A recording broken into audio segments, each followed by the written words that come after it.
Good evening po mga kababayan. Sir, this is John, the Filipino channel ang inyong pong lingkod. So today is December 5, 2025. At tayo ngayon ay papunta dyan sa may Cominto Live, sa may Nelson Street, Karawatan, Malinta, Valenzuela. Karawatan, Malinta. Okay. At dadalhin po natin yan sa may Valenzuela Gateway Complex, sa may Central Terminal Paso de Blas, sa Kanumay, Valenzuela. Okay, so magbabalik po tayo mamaya konti po pag nakuha na po natin sila. Disclaimer lang po, ang content po natin ay kalsada at hindi ang passenger. Kaya nga naman, kaya sakasakali man po na may marinig kayo mga pangalan ng lugar, pangalan ng tao, pangalan ng organization, sa government o private man yan, ay wala pong kinalaman ng channel na ito. At wala pong pinapatungkulan. Lahat po ng pinag-usapan dito ay pawang dito lamang po yan sa loob. At wala pong pinapatungkulan sa labas. Okay po. So magbabalik po tayo mamaya konti pag nakuha na po natin itong ating susunod na show. Manatiling nakaplay lang muna yan habang tayo ay papunta doon sa ating pick up area. At sabay natin ang pagkikinig ng mga nagbabagong balita at mga kalakayan. Tapos ay may banta ka pa ng dito. Pagod ka na nga sa trabaho o sa pamilya na may mamipigti mo ka pa. Kaya ingat-ingat to, doble ingat. Yung mga gamit bawas-bawasan na yung mga usualing dinadala ko ninyo. Nag-minimalist muna kayo ngayong December. Bawasan na muna ang mga gamit para wala kayo masyadong iniisip. Yung mga essentials lang na. Para kung kayo aalis, edi ilan lang ang iisip. Ano ba mga importante lang? Wallet, ID, kung babiyahe ito ang sinasabi ko kung babiyahe ko. Wallet, ID, pera, card, diba? Yan lang. As much as possible, kaunting cash lang bitbitin. Diba, boss? Tapos pag nandun ka sa pupuntahan ko, sa bibituhan ko, doon mo na lang ituhin para at wala kang masyadong dalang cash. Samantala, tumagal ng halos kalahating araw ang tigil pasada ng grupong Manibela bilang protesta po sa sinasabing panggigipit ng LTO at LTFRB. Unang nagprotesta ang grupo sa Vilcova sa Quezon City para ipahayag ang saloobin sa naasalang jeepney registration. Nagtungo rin sa tanggapan ng LTO at LTFRB ang Manibela para ipanawag ang bigyang pansin ng reklamo sa ilang LTO enforcers na nanghihingi umano ng bayad para hindi hulihin ang mga super. Mapayapa namang tinapos sa grupo ang protesta at hindi naging sanhin ang mabigat na trapiko. Kinumpirma rin ang grupo na magpapatuloy pagtigil pasada sa iba't ibang lugar sa December 9 hanggang 11 next week. Inanunsyo naman po ng Pag-asa ang pag-iral ng La Nina. Sinabi ng Weather Bureau na base sa ilang climate model, inaasahan ngayong buwan ang higit pa sa normal na pag-ulan na posibleng tumagal hanggang Pebrero sa susunod na taon at maaaring magdulot ng pagbaha at pagguho ng lupa. Dagdag ng Pag-asa, posibleng may mamumong bagyo sa loob ng Philippine Area of Responsibility sa loob ng naturang mga panahon.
dito ng serviso sa pamilya na karamihan yung mga senior citizens.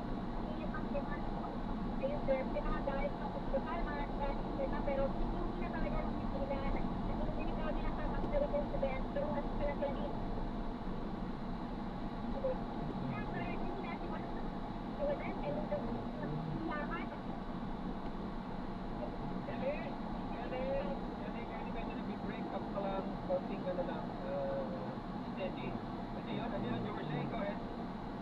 Well, simula kanina, ako kasi gabi na nag-iimpili naman yung mga citizens natin dito. Meron tayo dito may palitin na sugar, kaya libre nga niya, bukbuk, singkutet, kaya nga merienda, may pasobrete, may libre na kami yung higaan sa diba, na kanina. At nag-update dito sa servisyo ng implement dito sa Ayala System. So, tapos na, ano, tapos na ulit, Kelly? Kasi natapos ang event natin dito. Ang end ng event natin dito ay nag-sayaw at nakibigyan tayo ng mga performance. Kung sa ating mga physical presentation, tayo, at what, and CPF. Alright, maraming salamat, Kelly Capero. Mag-iingat ka dyan.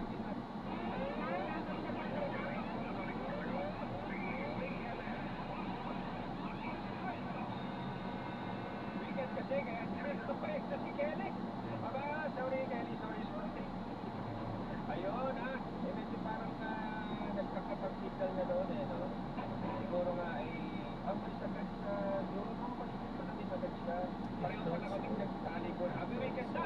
Nagkaroon na ng pasensya na Kelly. Eh, alam mo naman, biyernes na sa... Hindi ko pala naman kung sa si partner ko siya na malamang yung nag-enjoy din siya doon. Ano? Nandiyan na, may MBA, nandiyan na.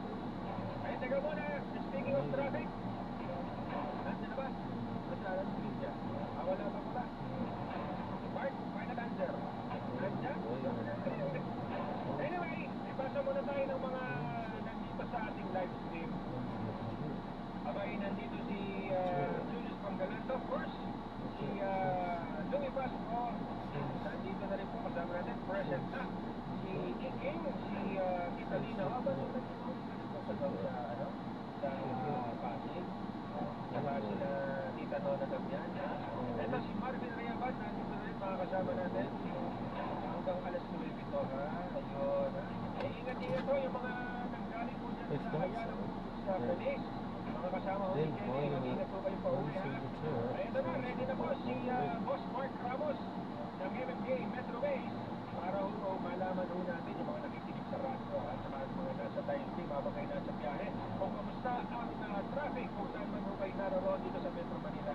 Magandang gabi po, Sir Mark Ramos. Yan pamalas po. Welcome po sa spot report, Sir. Kamusta ang traffic? Magandang gabi po sa lahat ng kumatabay ng PCMM at nakita po mga uling kaganapan sa dating kalansangan ng Metro Manila. Simula po sa may southbound ng EDSA.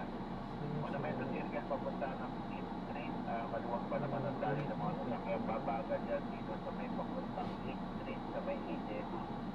After dyan na maluwag tayo hanggang dito sa may Pintang Awa at magbabagan tayo dito sa may papuntang Overlink ng Balintawak. At maluwag na ulit yan papunta rin sa Osang Road hanggang Nakahingin. At magbabagal na ulit dito sa Pusyon papunta ng Banalangin. After niya maluwag tayo dito sa may West Avenue hanggang sa may Quezon Ave. Maluwag na rin tayo hanggang dito sa may Timog Avenue hanggang Bakuning.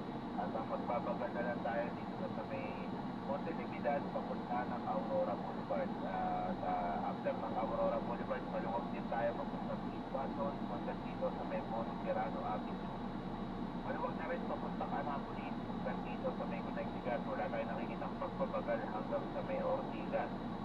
Makakaranas na tayo abagalan dito sa may area ng Perkeni papunta ng Shaw Boulevard. At after ng Shaw Boulevard, maluwag tayo papunta Boni hanggang Guadalupe. Maluwag na rin tayo hanggang dito sa may papuntang Estrella. Magbabagal tayo dito sa may area ng papuntang Kalayaan hanggang Buendia. Kung kaya hanggang dito sa may Magallanes at huwag na pababa ng Magallanes flyover papunta dito sa may Evangelista at magbabagal na rin din sa Rodriguez exit papunta ng Cabrera hanggang dito sa may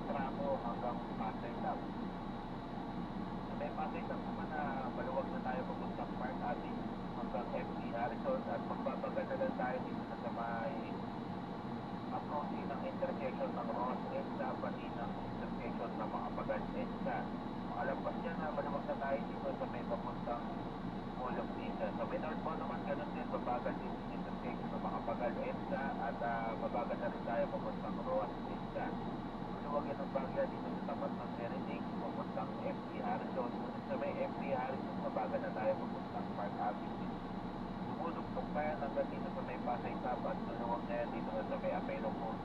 At wala na tayo nakikita pagbabagal hanggang dito sa may Magallanes flyover. Maluwag na rin tayo hanggang dito sa may Arnaiz Avenue. Magbabagal na lang tayo dito sa may papuntang Mackenzie Road. After yan magbabagal din tayo ng Bagya papuntang Sentia. Ngunit dito sa may papuntang Kalayaan hanggang Guadalupe, maluwag na ang dali ng mga sasakyan. Babagal na lang yan dito sa may approaching ng Pioneer papunta ng Reliance. Kung kaya hanggang dito sa may Show Boulevard hanggang Mega Mall. Sa may Ortigas naman, maluwag na ang dali ng mga sasakyan papuntang White Street. At magbabagal na lang yan dito sa may Camp Aguinaldo papunta ng Policerano Avenue. Kung kaya hanggang dito sa may Aurora Boulevard at mabagal pa rin hanggang dito sa may Erwin Garcia hanggang Cangers Road. Lulubog na yan dito sa may papuntang Quezon Avenue. Sa may Quezon Avenue naman babagal tayo dito sa may papuntang Soler. Kung kaya hanggang dito sa may Trinoma. Ay, ayan, hindi ko pala napatay yan. Mabagal pa rin. So nakalimutan kong patayin. Hindi dumating yung ating yan, nakita niyo naman yung pag-aantay natin. Nag-text na rin siya, umuwi na daw siya na naka-motorcycle. Sabi ko, kung nakaka-uwi ka na pala, bakit hindi mo tinanggal? Or hindi mo pinatay? I mean, hindi mo kinancel yung trip. Hindi na nag-reply. So, ayaw niya nang mag-cancel o gusto niya siguro na tayo na lang ang bahala. Ano yon? Yun yung mga passenger na dala-dalawa kung mag-book. Minsan nga in-drive, drop, joyride, ganyan. Kahit sa motor, nagmumotor din, angkas, nasubukan ko na rin kasi yan eh. Angkas, joyride, ngayon move it, yan. Kung sino maunang dumating, doon sila sumasakay. So, wala na silang pakialam doon sa ayan yung mga mapipera na wala silang pakialam lang kahit na ma-charge sila. At sana naman lahat ng ganyang kapag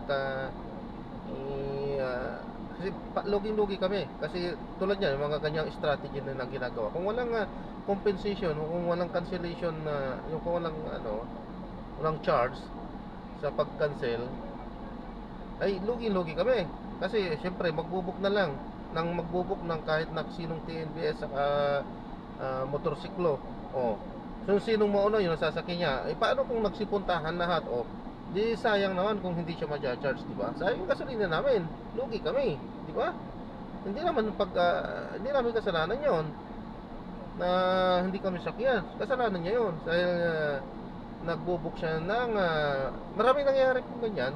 Well, kaya tama lang na dapat lahat ng TNBS, yung iba kasi hindi. Sa motorcycle din, yung iba kasi wala. Kahit gaano katagal ka magantay, walang compensation. Walang compensation kapag ka nag-cancel lang ka, walang compensation. Hindi maganda yon. Kasi ginagawa nga ng dirty tactics ng mga passenger, ganun nagdadalawa kung sinong mauna.